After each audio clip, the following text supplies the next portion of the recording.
Job chapter 40. Moreover, the Lord answered Job and said, Shall the one who contends with the Almighty correct him? He who rebukes God, let him answer it. Then Job answered the Lord and said, Behold, I am vile. What shall I answer you? I lay my hand over my mouth. Once I have spoken, but I will not answer. Yes, twice, but I will proceed no further. Then the Lord answered Job out of the whirlwind and said, Now prepare yourself like a man. I will question you, and you shall answer me. Would you indeed annul my judgment? Would you condemn me that you may be justified? Have you an arm like God, or can you thunder with a voice like his? Then adorn yourself with majesty and splendor, and array yourself with glory and beauty. Disperse the rage of your wrath. Look on everyone who is proud, and humble him. Look on everyone who is proud, and bring him low. Tread down the wicked in their place. Hide them in the dust together. Bind their faces in hidden darkness. Then I will also confess to you that your own right hand can save you. Look now at the behemoth, which I made along with you. He eats grass like an ox. See now, his strength is in his hips, and his power is in his stomach muscles. He moves his tail like a cedar. The sinews of his thighs are tightly knit. His bones are like beams of bronze, his ribs like bars of iron. He is the first of the ways of God. Only he who made him can bring near his sword. Surely the mountains yield food for him, and all the beasts of the field play there. He lies under the lotus trees in a covert of reeds and marsh. The lotus trees cover him with their shade. The willows by the brook surround him. Indeed, the river may rage, yet he is not disturbed. He is confident, though the Jordan gushes into his mouth, though he takes it in his eyes, or one pierces his nose with a snare. 41. Can you draw out Leviathan with a hook, or snare his tongue with a line which you lower? Can you put a reed through his nose, or pierce his jaw with a hook? Will he make many supplications to you? Will he speak softly to you? Will he make a covenant with you? Will you take him as a servant forever? Will you play with him as with a bird, or will you leash him for your maidens? Will your companions make a banquet of him? Will they apportion him among the merchants? Can you fill his skin with harpoons, or his head with fishing spears?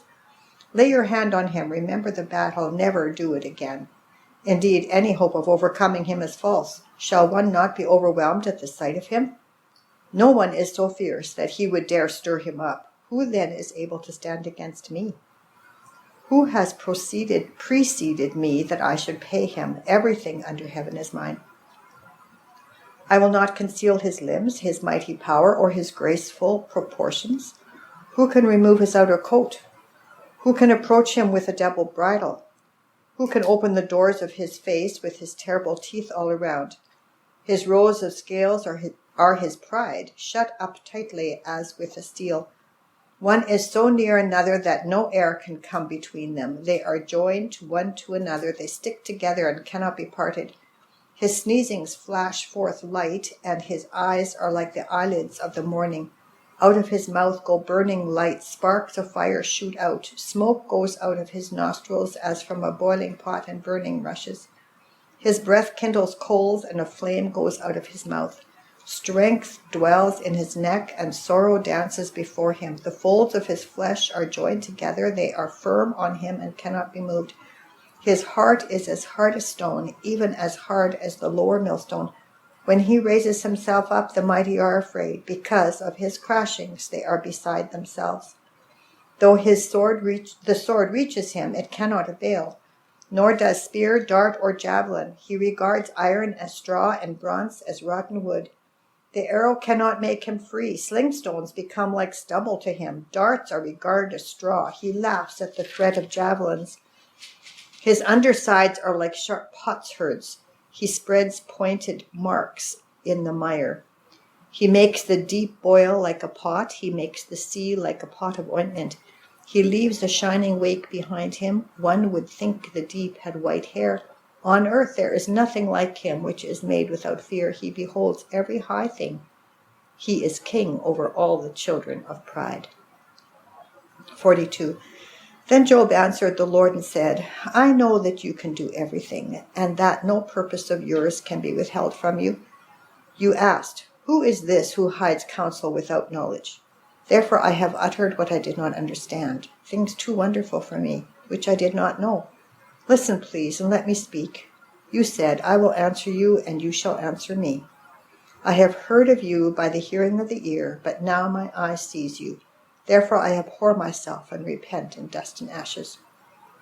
And so it was, after the Lord had spoken these words to Job, that the Lord said to Eliphaz the Temanite, My wrath is aroused against you and your 2 friends, for you have not spoken of me what is right, as my servant Job has. Now therefore take for yourselves 7 bulls and 7 rams, go to my servant Job, and offer up for yourselves a burnt offering.